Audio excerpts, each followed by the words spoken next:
first is that we have an emergency shelter program that's open 24 hours a day, 7 days a week. So a youth, parents, case managers, other social services, you all can call or bring a child to our organization 24 hours a day, 7 days a week, and we will get them a roof over their heads. That program is temporary. It's usually for 21 to 30 days. And people can self-refer. Youth can walk in the door and say, I don't have a place to be. Just on Friday, we had a mom call us and say, I'm about to be homeless and I don't want my child to be homeless with me. Children's Division brings children into our care sometimes after they're removed from their home temporarily. So there's lots of pathways to get children into our care. And when they get there, they're going to be greeted by caseworkers and counselors and other youth and peer leaders who can help them go through this temporary journey that they're on and hopefully lead them to some success in returning home. When possible, the goal of that program is to reunify children home as quickly as possible when it's safe to do so. And then we can go into their home in what we call our Each Focus program, and we work with the entire family. Mental health, case management, linkage to services, all of those things. Because while we used to be an orphanage, we're a 170-year organization. What we now know is that children really deserve to be raised in a home-like environment, and not necessarily in institutions and facilities. So beyond our emergency shelter program, we also know that there are a group of kids who are typically ages 16 and older who may not be returning to a home-like environment. And that they need a place to be. And they need a place to be while they grow and work on things. So we have an 18-month program that's called our Transitional Living Program. And that's where youth come in and they get the same services. They get assessments, they get counseling, they get case management. We provide them food, clothing, all of those things. But on top of that, we really set goals around independence. How are you going to finish school? You know, what's that path going to look like? What's your path to college or to trade school or to whatever journey you want to do?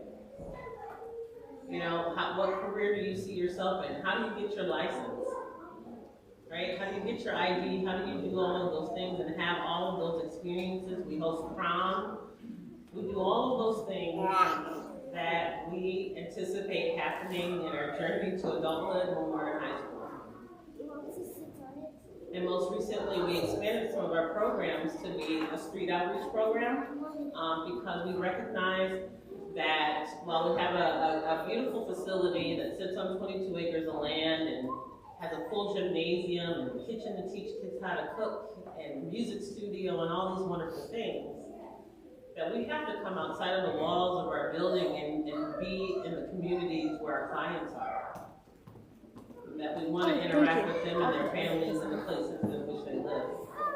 So you will see a St. Vincent van sometime riding around in all communities with goodies in their van ready to serve in the community. And then if we can't access them in the community, we have our DropIn Center. That's open Monday through Friday from 3 p.m. to 7 p.m. And this is a critical service for our youth because it was really about making sure that we're open during those hours when they get out of school and when parents get off work.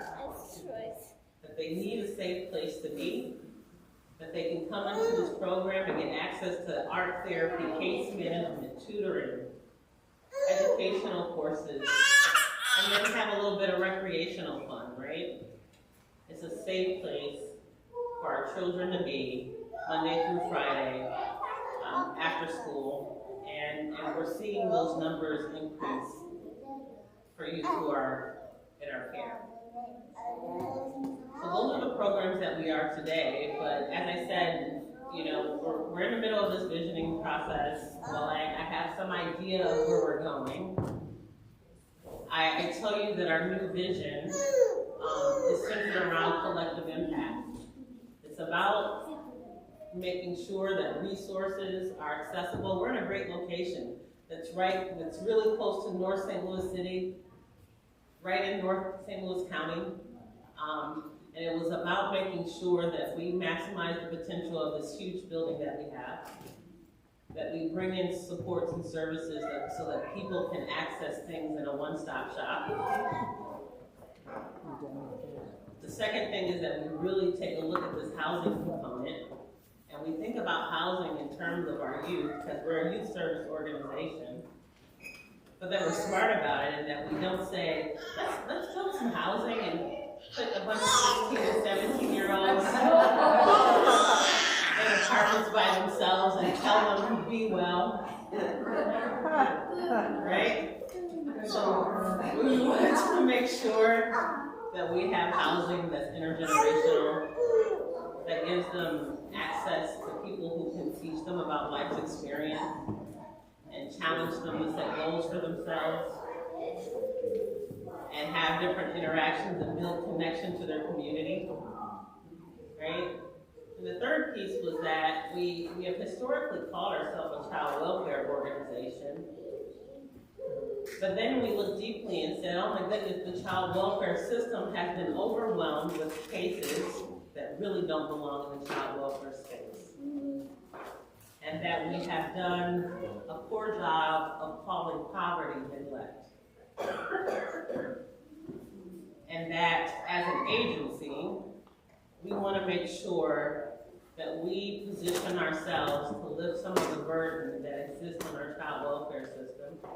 You guys just watched the news recently. They put out an article that said in foster care they lost hundreds of kids. They don't even know where they are.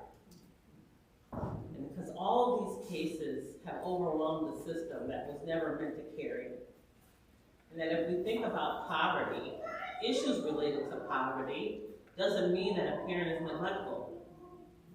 It just means that we as a community need to position ourselves better to provide services for them in their home so that they can maintain their family system and do it as best as they can.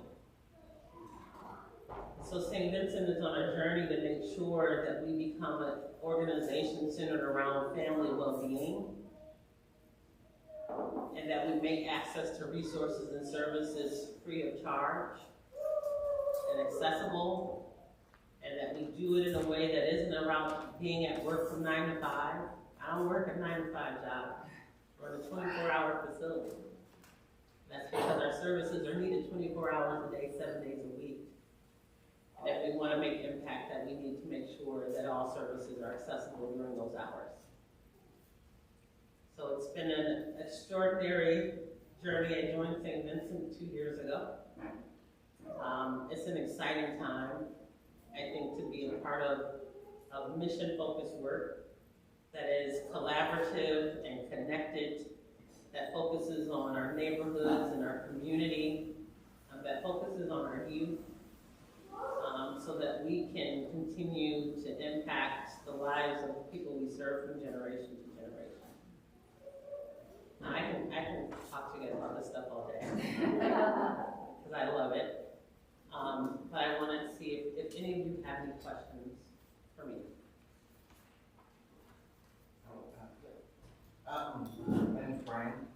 I really liked that when you mentioned kind of intergenerational type of environments for the kids that are really needing housing, 17, 18 kind of group.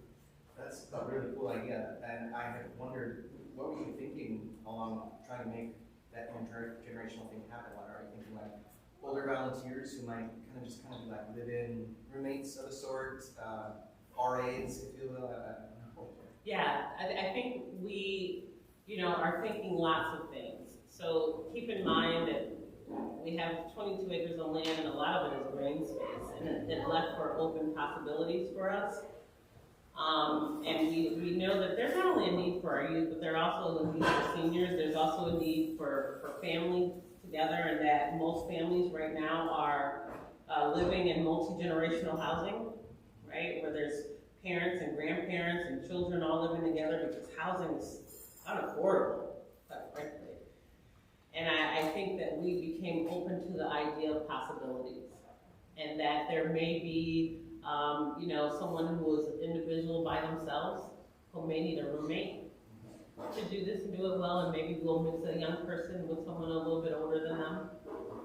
And maybe we'll just have separate apartments for seniors and apartments for young people, and all just making sure that we create this community and put it around this hub of services so that everyone can get what they need. Does that answer your question? Yeah.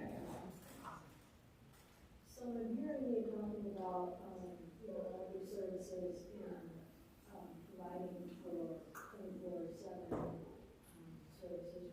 Where are you getting your funding? So our funding, so a couple of things is in the last couple of years, so we've historically been funded through Children's Services Fund, Okay. which county tax dollars. Okay. But we've been intentional about going after more federal funding. And the reason why we went through federal funding is because it didn't put limitations on who we could serve. So federal funding allowed us to say, we want to serve city and county, right? It took some of those restrictions off.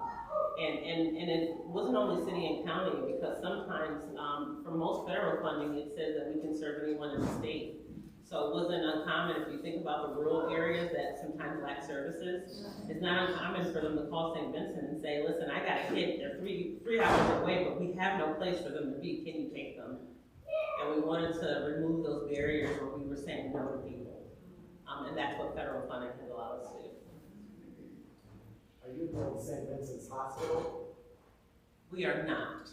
So St. Vincent used to be, we were founded as an orphanage for children whose parents were lost during a city fire and the cholera pandemic that really impacted the St. Louis region.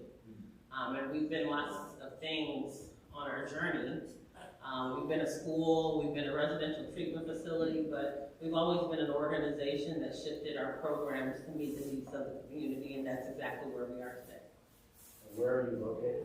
We are at 7401 Florissant Road, so it is literally right there on the corner of Natural Bridge and Florissant Road. It's right where they built that circle drive, kind of off of Natural Bridge. There's a building there that we did a food out, we distributed some food during COVID, and people were driving through and they said, oh my gosh, we've seen this building, but we never knew what went on in there. So it's a larger building. If you get a chance to drive over there, you'll probably say, oh, that's St. Vincent. Never knew what they did there. There's an amazing chapel there. When we went at Christmas time and did a service with them, the chapel is gorgeous if you ever get to stop and see it. Yeah, we just had some work done on the chapel. You wouldn't think it can be more beautiful than it was when you came, but it's absolutely amazing.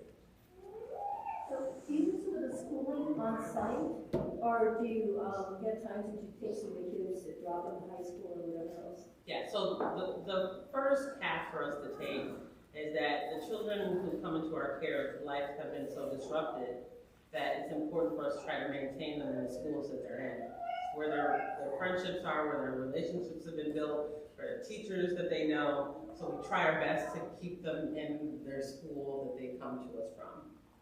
If not, then we'll try another school option for them, and then the third option is if they are doing virtual school in some capacity or another, we are equipped to take care of that as well.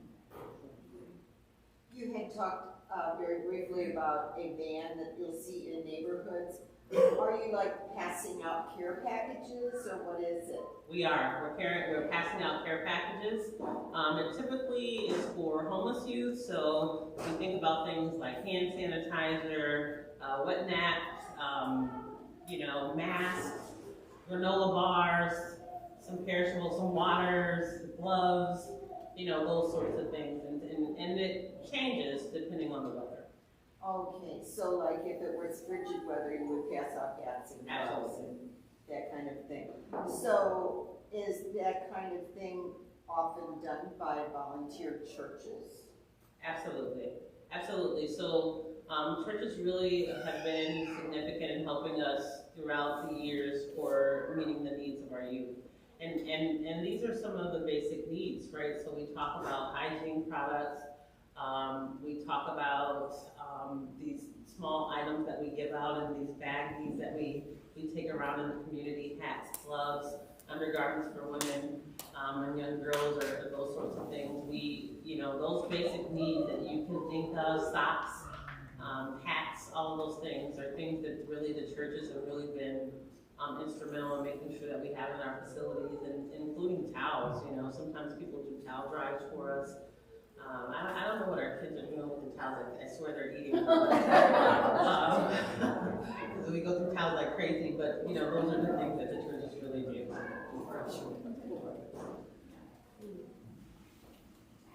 Do you have volunteers who come in? I guess one of my interests is forming relationships so that we don't just go, so we don't look at the poor as a block, but we say, oh, this is Tommy or Sissy.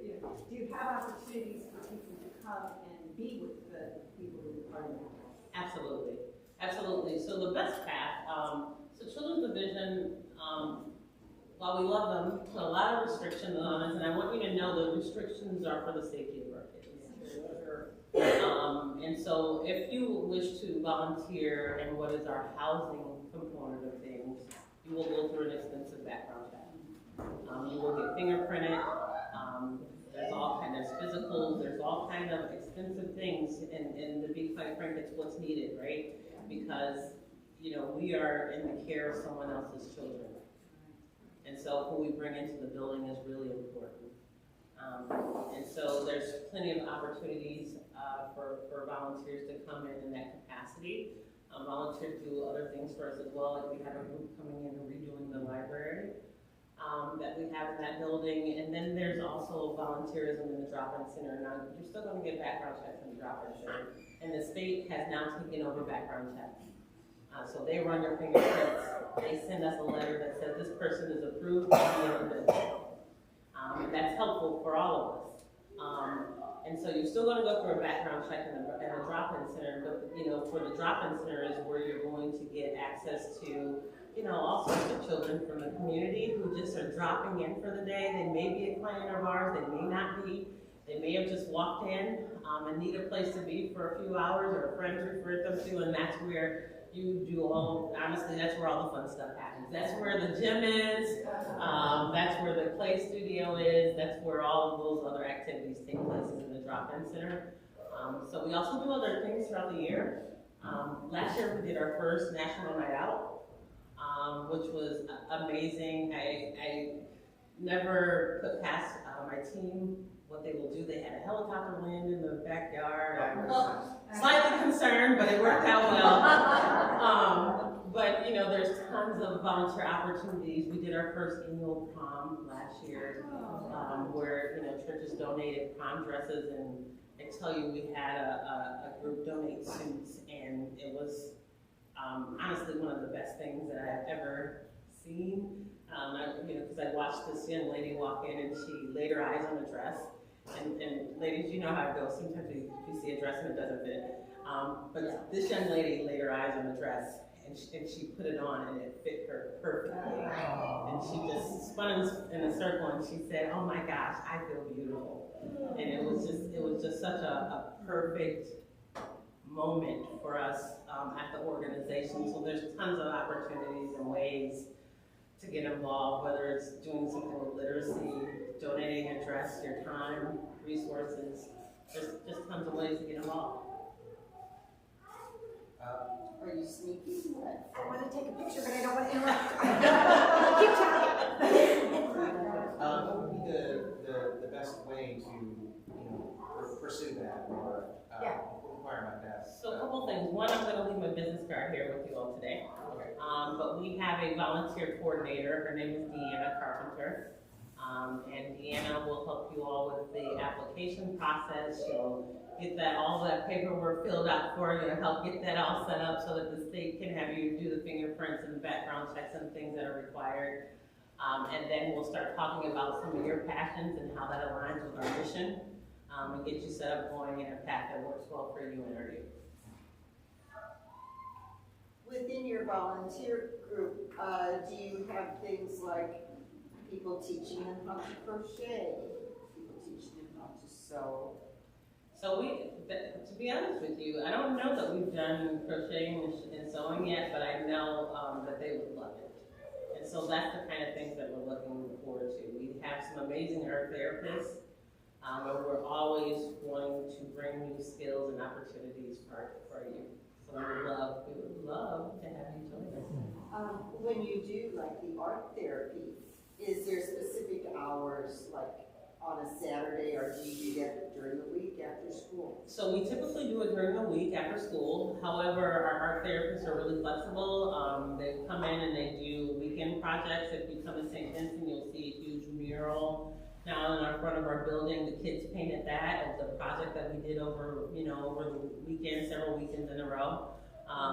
Again, another one of those opportunities where I was like scared, but it turned out great. We let the kids paint on the windows, and so it's a beautiful thing. But yeah, so whatever works for our volunteer group, we're able to accommodate because the kids are there 24 hours a day. Of the 23 acres, how much is just open ground and all buildings? Is it, The majority of it is green space, the majority of it, and so. We will probably be talking about gardens. We'll be talking about lots of. I saw it. I laid eyes on it right away. The majority of it is beautiful green space. Do you have a garden? So we do have garden boxes, and in fact we just ordered something that allows us to like move gardens around. I'm the worst gardener. I'm not the person to talk about gardens at all. But we did just order some new boxes that are, that we can roll around so that the kids can bring them in and out. And so gardening is a big part of what we talk about with health and nutrition. Our nurse is really involved in that process. We hired a nurse during COVID to make sure that we do rapid COVID testing. And that really helped us get kids in the door fairly quickly, and she loves community gardens, and so that's definitely that. Because I found that gardens are so wide. They learn care, they learn interdependence. There's just so much. Yeah, so we love when the kids can plant something, and then especially for our kids who are there 18 months, then we take that in the chef's kitchen that we have and teach them how to cook it and prepare it. So it's a good opportunity. I missed the beginning about what kind of age kids you have that are towards the end of high school / end of high school. Along with the crochet and sewing question that Mary had, do you also do like job preparation type skills? Like did the kids learn maybe like kind of the beginnings of like software development? Do some technology? Yeah, so I think what we'll have, so right now we just do some of the basics. We do resume building and how to apply for jobs and take them out for job searches and those sorts of things. But I can tell you in our new vision, workforce development is a huge part of where we're going. And so our age groups that we serve in the building right now are 10 to 19. When we go into the home, we can start as young as 6. I'm amazed at the range of services and activities that you provide. What is something that you don't yet provide that you would like to? I'm just curious. What do you dream about providing? Yeah, it's a great question. For me, it's really, and we're on our way there. It's really been about making sure that we focus more on family, and that we, our kids are sometimes come to us with these behavioral challenges, and sometimes people will label them as being a problem child, but really our children are experiencing trauma, and what they're going through and the behavior that we're seeing is an outcome of some of their life experiences. And there's no way that we can address this without touching the lives of their parents or their grandparents, and talking about the trauma. I mean, honestly, and also, I love my job, so I can get kind of crazy with all the things, but we have a group of kids who are going into kindergarten with violent, aggressive behavior. And it's because they're experiencing trauma at an early age and nobody's touching that area enough to provide intervention at an early age, and that scares me, right? Because teaching is already a tough job, and they're underpaid and overworked, and really at this point in time there's a teacher shortage. And I'm really concerned about what's happening in the Normandy School District. And the amount of children who have been lost. We talk about foster care, but there's children who have been lost in the Normandy School District. Like, we don't know where they're at, and we don't know where they're enrolled in school at. And so this is why we talk about bringing a convener and making sure that we make our location an access point for all services. With your library, do you have like volunteers come in and do reading with them and or even just reading to them? We need it. So our library, quite frankly, had, when I came in, it was this closed room, and if you go into our building, you guys should come over. I welcome a tour of the facility, but there's a lot of doors and a big building, and sometimes you keep doors closed, and I walk into this room, and it's this library with tons of books.